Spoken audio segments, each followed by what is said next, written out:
All right, let's start it.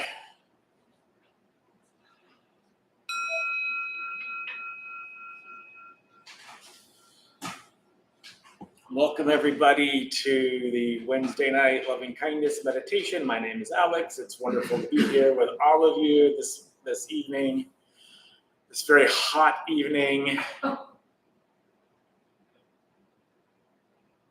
grew up in southern Louisiana, and I left for a reason. Okay. It is for me personally. It's a challenge to be mindful when it's hot, but that's okay. We're going to see how this goes, right? It's a loving kindness class, right? It's good practice.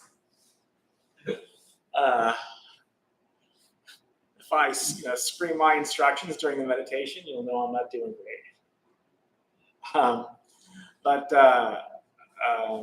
Is there anyone here? Is your first time at the Dharma Bum Temple? Welcome, sir. How'd you hear about us? My friend right here. Oh, nice. Nice. I love it. Anyone who this is not your first time to the Dharma Bum Temple, but this is your first time to Wednesday. Oh, nice. Well, thank you both for coming. So this is a meditation on loving kindness that we're going to do. Loving kindness, unconditional friendliness, goodwill. You know, when we're translating this word metta, which is the word that we're talking about in Buddhism, metta, or in the Tibetan tradition, it's maitri, same thing. This word has an enormous number of meanings. So you can use different meanings depending on who you're doing this meditation for. And so we're going to do that here. This practice of metta is one of the 4 heart practices, one of the 4 Brahma Viharas, or divine abodes. And loving kindness is the first one. The other ones are compassion, empathetic joy, and equanimity. And the Buddha taught extensively on the Brahma Viharas. And so we're just going to talk about like the first one. We're going to do a meditation on the first one, which is loving kindness. In a world, in a culture, that is traumatizing, in a world that's more divisive than ever, these teachings and these practices become even more important and more relevant just to get through the day a lot of times. And the great thing about these practices is you could use them all of the time. In the Metta Sutra, it says whether standing or walking, seated or lying down, you can do this practice. And those are traditionally the 4 postures of meditation. And what the Buddha is trying to say is that you can do this, you can meditate, you can be mindful, you can be loving, you can be kind, you can be compassionate, you can be all of these things at any time during the day in all of these positions. That's why they have, walking meditation, and you can do like a sleeping meditation.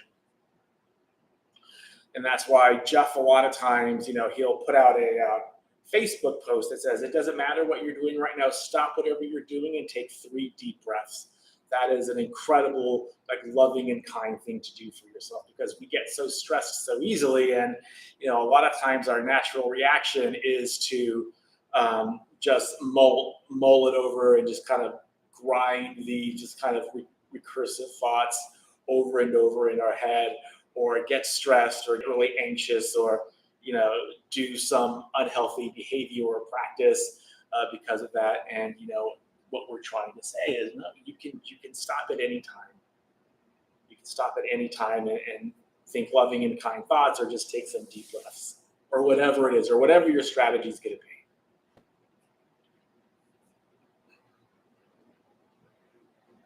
So since we have some new people here, and also hello to everybody online, Jean, I think that's you. And Cynthia, hi Cynthia, it's been a long time, good to see you. We're going to, just have this short introduction. We're going to do our meditation on loving kindness, and then afterwards, questions and answers, and relating your experience of meditation, all of those things. So let me just ask you, first of all, how are you guys doing? How y'all doing tonight? Okay? Okay? Okay? Not so okay? Good, good, good, good. Any answer is correct. Just FYI. It doesn't have to be, if you're feeling like shit, you could just say, I'm feeling like shit. That's okay. But if you're all doing at least okay or better, that's fine.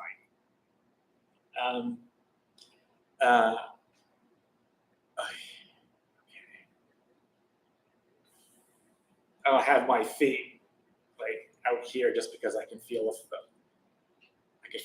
the wind from the fan. That's why they're like this. So I might keep my feet like this during the meditation. So what we're going to do for the people who are new to the Wednesday class, how we do this practice of loving kindness is we're first going to think of a benefactor. And a benefactor or a loved one is just anyone who has shown you great love or great kindness, someone it's really easy to have these feelings for. And we're going to do this practice for them. And to do this practice of loving kindness, you can either just radiate loving kindness to them, wishing them happiness, wishing that they do the things that cause happiness, right? Or you can just repeat phrases of loving kindness for them, like, may you be happy, may you be safe, may you be healthy, may you be at ease, something like that. Or, a phrase of your own concoction, so long as it has a loving and kind intention behind it. Then we're going to imagine our benefactor doing this practice for us. Now, the reason they're our benefactor is because we already have the experience of love and kindness from them in our own heart that we can recall pretty quickly, right? Hopefully that's the case. And so you just have to recall that. Just picture them and just picture them wishing you loving kindness and just let all of their loving kindness into your heart.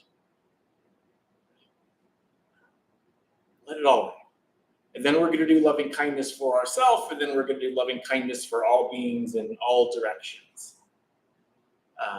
And so this is this kind of modified way, because this is not the traditional way, because the traditional way, in my view, doesn't really work for us. This really helps us feel that love and kindness in our own heart, which sometimes can be really difficult for us to access, especially living in this, very traumatizing society, in this very divisive time. So that is the most important kind of loving kindness that you can do and that you can practice. And so we're going to really concentrate on that.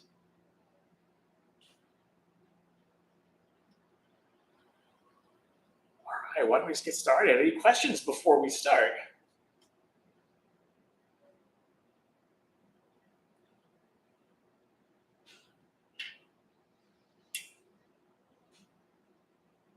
Everybody get into your position. So for the first few minutes, we're just gonna get connected to the breath, and I'll give some instructions on that. Let's begin. So just allow your eyes to close, making sure you have that nice and comfortable seated position that is, again, comfortable and sustainable for you. And when we sit like a Buddha. And you can even imagine yourselves as a Buddha sitting underneath your own tree of enlightenment.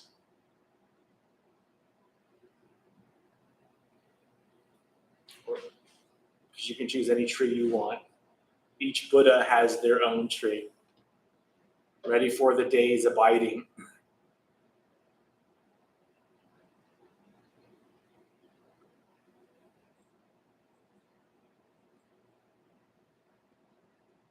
So just at first, let's just get connected to the breath. So let's just take a deep breath all the way in and all the way out. And maybe focusing your breath at the base of the nostrils, feeling the air go in and out as you breathe. Because even in this practice of loving kindness meditation, you always want to maintain about 25% of your attention on the breath so that you're grounded and focused and concentrated to do this practice. If you have a thought that arises, just note it, like thinking, and just come back to the breath. Just for the next few moments, let's just rest as gently as we can in the sensations of thought, of the breath, I should say.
So to begin our practice of loving kindness, unconditional friendliness, and goodwill, we're first going to think of a benefactor. And again, a benefactor is anyone who has shown us great love or great kindness. Not really a romantic partner, but anyone else is fair game. Just call this person to mind. Think of all the ways that you have benefited from their love and their kindness. And just either radiate loving kindness to them, wishing them happiness, wishing they do the things that cause happiness, or just repeat phrases of loving kindness for them like, may you be happy. May you be safe from inner and outer danger. May you be well in body and mind. May you be at peace and live at ease in this world. Just one or more of those.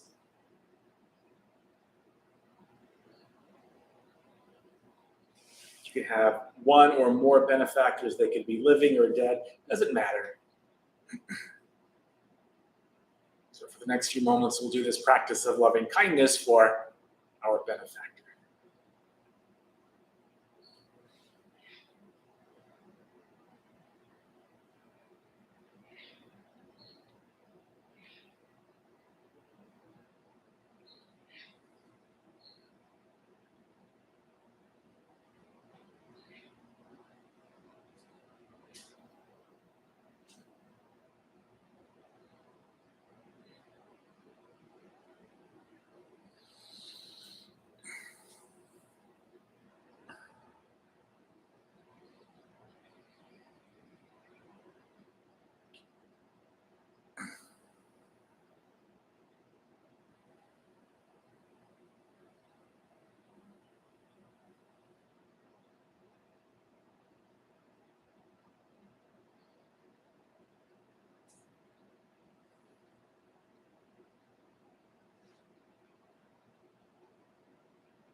And now shifting our focus again to, instead of doing this practice for a benefactor, now imagining our benefactor doing this practice for us. Just recalling to mind all of their love and kindness and have that enter into our heart again. If you want, you can put your hand over your heart. If there are any areas of tension or tightness or any part of your heart that says, no, I can't let this in, that's okay. Can you then just take a deep breath?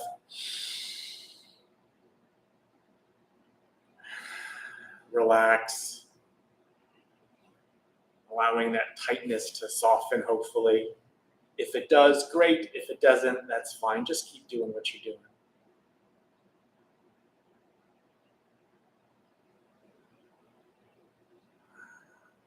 So now we'll imagine our benefactor doing this practice for us.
Now,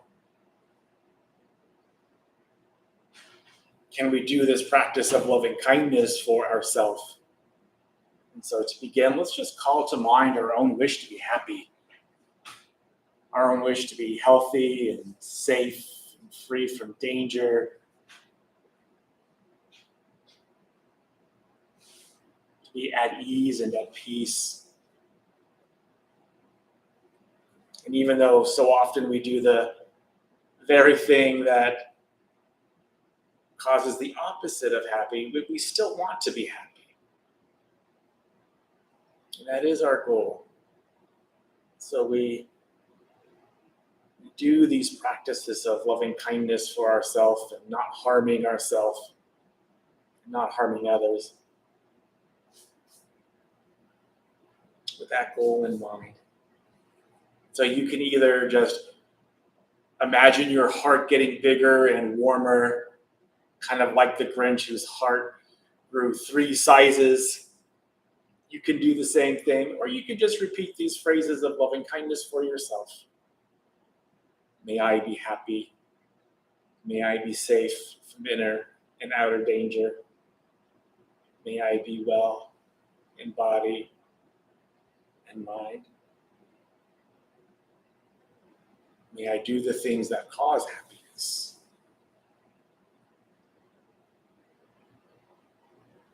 So we'll do this for the next few moments, loving kindness for ourselves.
Remembering to smile if you can, it helps so much by putting the mind in a good mood, especially during loving kindness for oneself.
And now finally, we can explore the limitless quality of the heart, because our strategy in Buddhism is that we have the capacity to hold this space of loving kindness for all beings in all directions. That is the potential of the heart. And so we begin to explore this potential that every human has by doing this practice for all beings in all directions. If you want, you can just go as far out as you can until you don't think you can go out anymore. Or just start small and grow big. There are many ways to do this.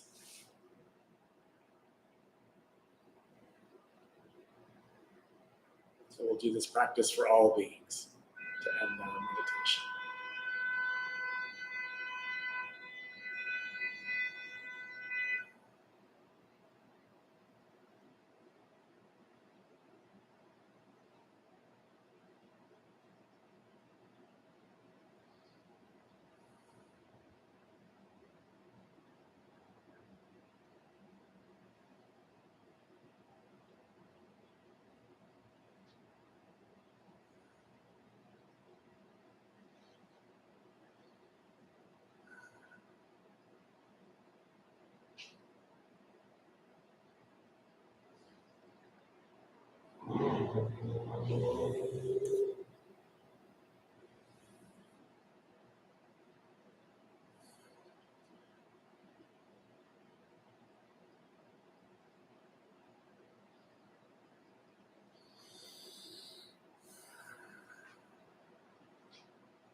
Just open your eyes when you're ready.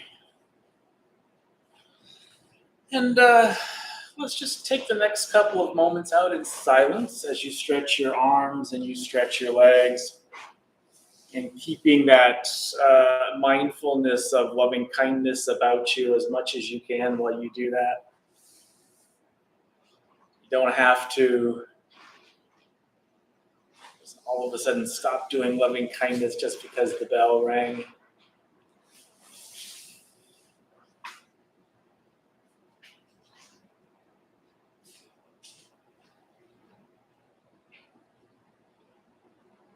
This is a good time if you have any questions, just to think of any questions that you might have. To ask you about your experience of meditation. I would love to hear that. So we'll just go for another 1 minute, another 60 seconds, just contemplation while you stretch, and then we'll begin.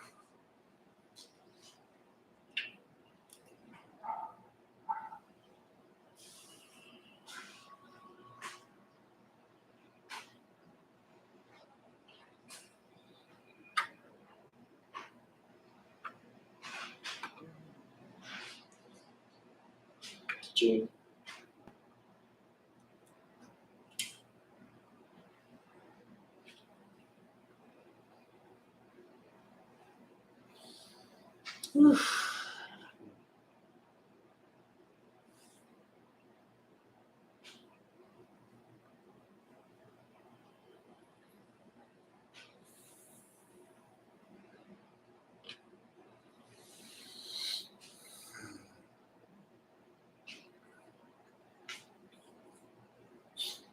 So we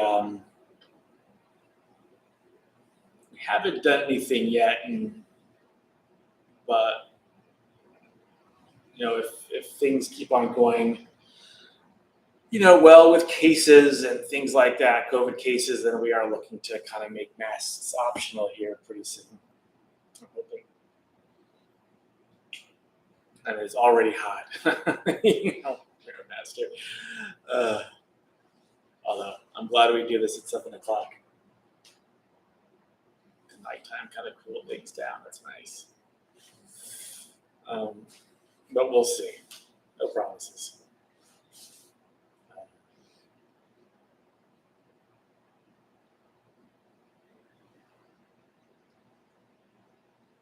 I felt since we have some people here who this is their first time to Wednesday or first time to the temple, I like that feeling of newness, and I could kind of feel it in my meditation. I enjoy that. It's always wonderful to have new people here, people who I haven't seen. I mean, don't get me wrong, I love my regulars for sure, but I love the new people as well. So thank you all again for being here. It's really greatly appreciated. One of the things that I would like to do, I usually do this at the beginning, but I'm going to do it now, is to kind of read the Buddha's words on loving kindness. This is from the Metta Sutra, or the Metta Sutta.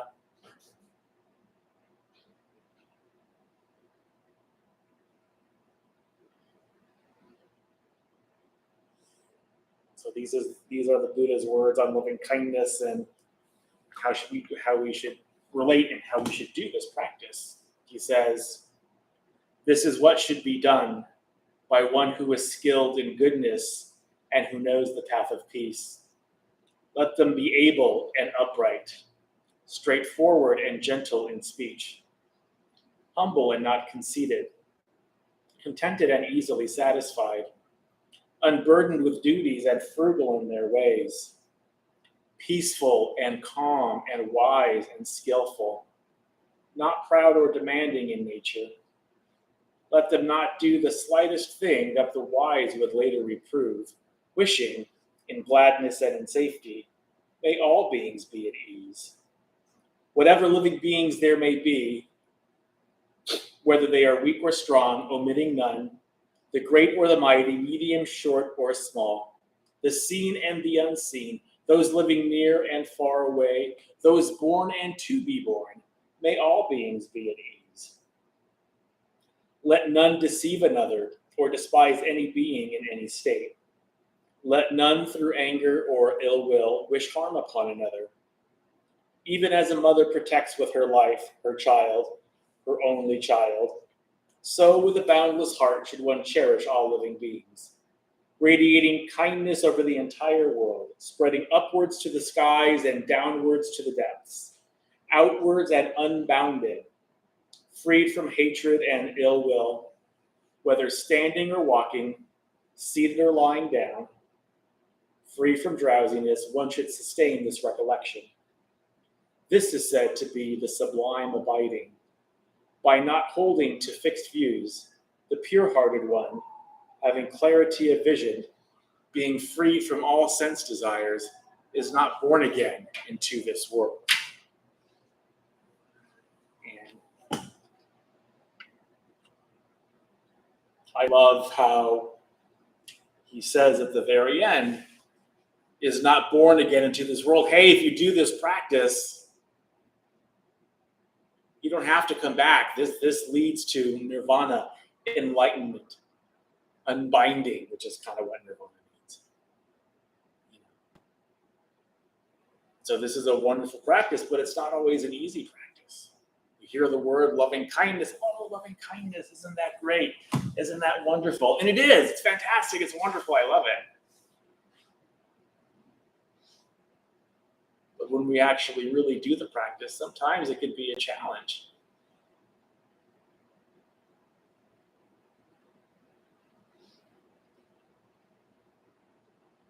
But in the end, whenever I do this practice now, it's always incredibly beneficial.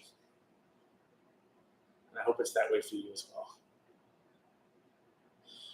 So, any questions at all on the instructions? Hopefully they were relatively straightforward, but if not, that's okay.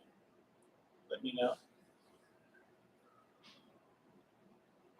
Was there any part of the meditation for you that was either easier or more difficult?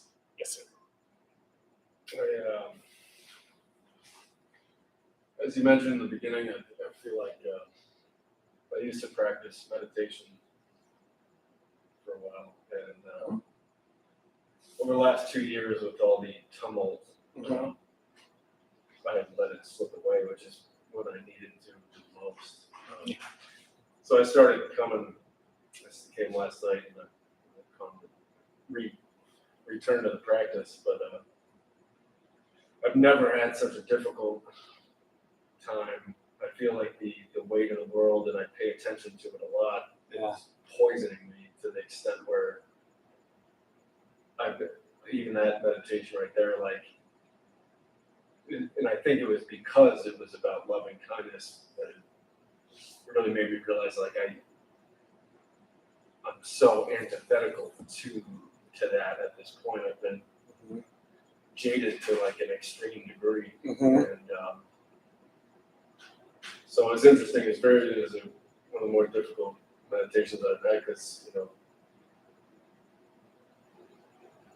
I think my frustration with the broader environment has led me to anger. Has always been kind of my safety valve. If I can be angry or motivated to defend or whatnot, then I can control.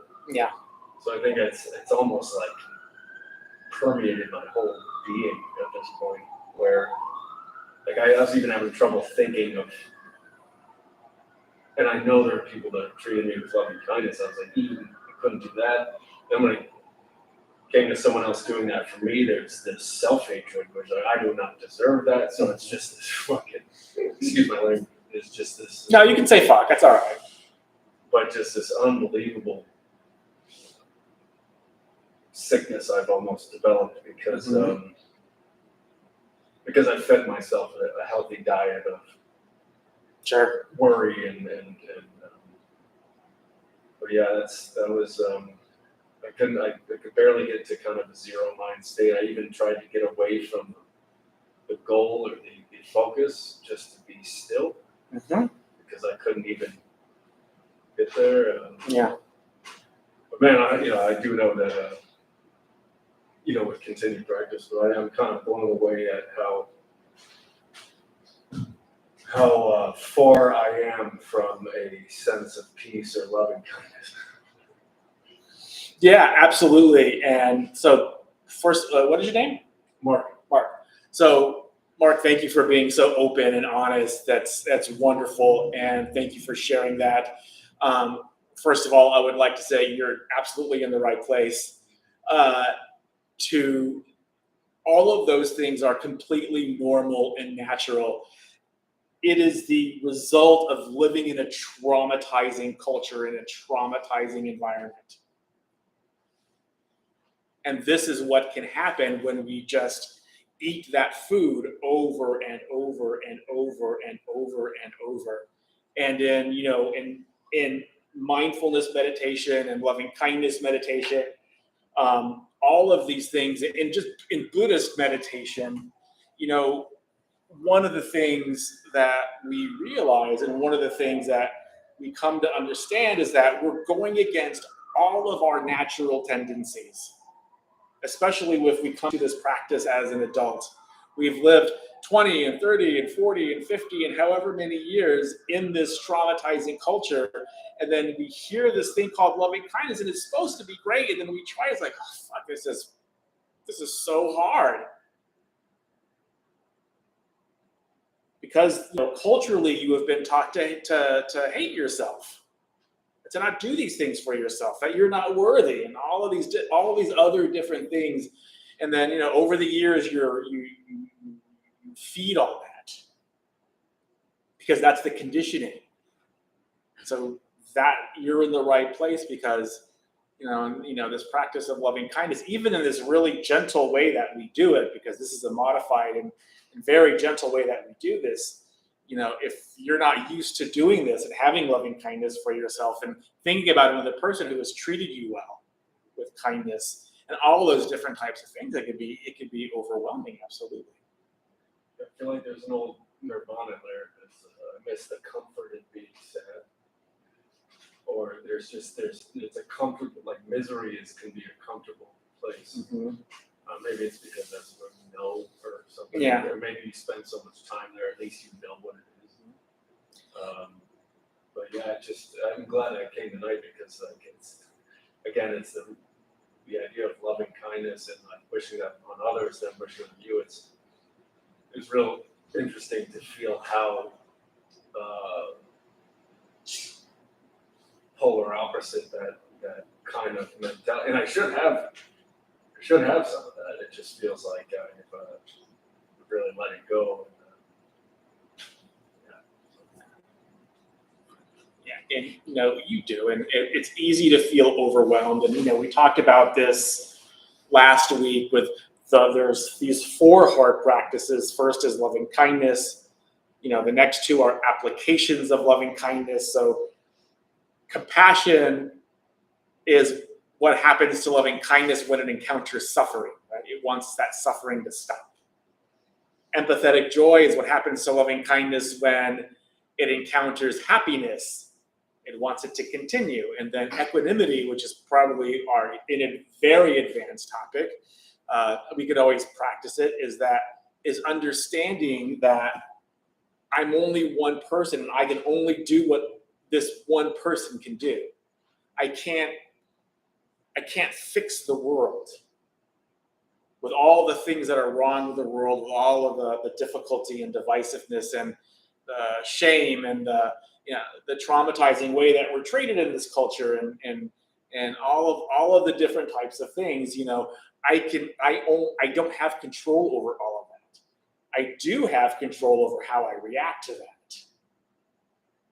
And this practice of equanimity just kind of helps you, kind of brings you back to reality and just says, hey, I have all of these things. And I can, practice loving kindness and compassion and try to help out where I can.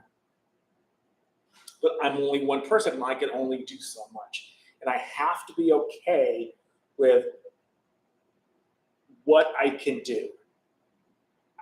That has to be okay at some point. I can't beat myself up just because I can't fix it all. Is there an idea maybe of compartmentalizing to only the immediate environment Yeah, absolutely. with the goals of becoming comfortable? Like you mentioned many times during this, I'm only one person. Kind of shrink it down. I think that's wise because the idea of thank you for that. It's just kind of just focus on your immediate sphere. Right. That's what I wrestle with. Yeah, absolutely. Because obviously I'm not going to change a lot of stuff. Man, But the fact that you have this kind of existential crisis going on is a good sign. Hey, you are a compassionate person. In Buddhism, our strategy is that we all have the seed of enlightenment and goodness and loving kindness. It just has to be developed. We don't hold that you are like naturally bad or evil or a sinner or any of that. That just gets me angry whenever I hear that.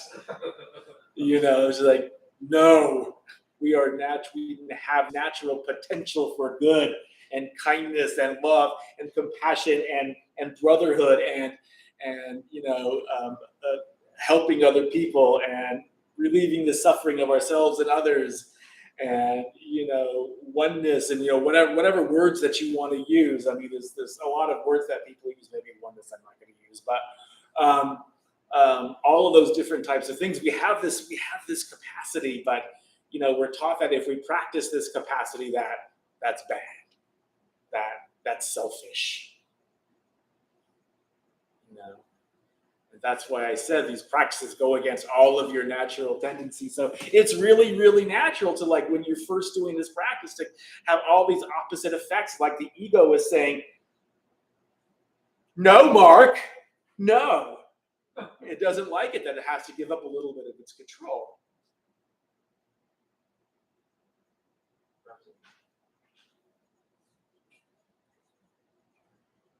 Yes, John. I think his comments mirror where I was about a year ago. Yeah. When I started coming here.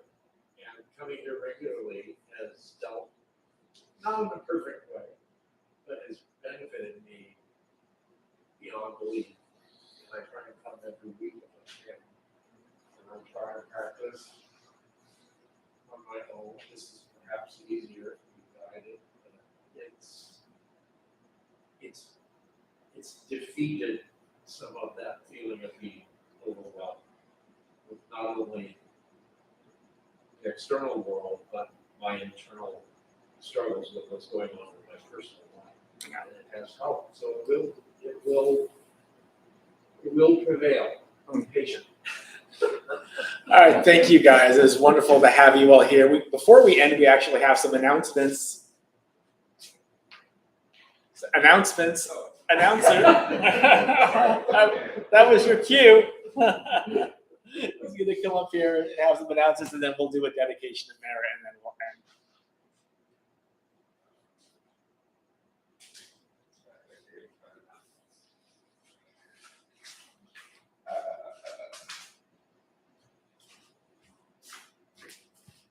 Hello, tonight I'm your host, Daryl. We opened the Dharmabang Temple 15 years ago and to introduce Buddhism practice to those who show up. Those who lead are not nuns, monks, gurus, masters, or teachers, and they're not looking for students. They simply